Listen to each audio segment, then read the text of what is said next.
छत्र पवन निरंतर रहे, शीजई काया पंजरा रहे, मन पवन चंचल नीजी गहिया, बोलई नाथ निरंतरी रहिया।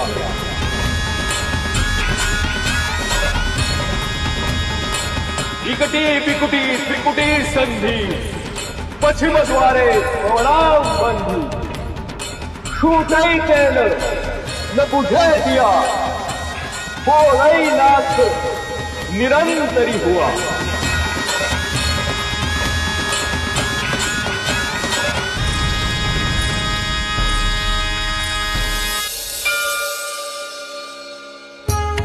मच्छिंद्राने गोरक्षला असे ध्यानाला का बसवले आहे स्वामी?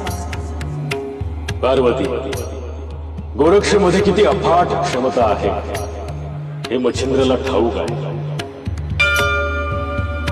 त्याच्याकडून जे शब्द येतील त्याच्यामध्ये सगळं ज्ञान, सगळे विचार, सगळंच उतरणार,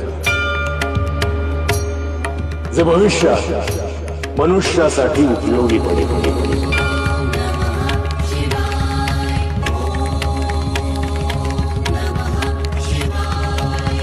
गाथा नवनाथांची सोमवार ते शनिवार नव्या वेळेत रात्री 8 वाजता सोनी मराठीवर।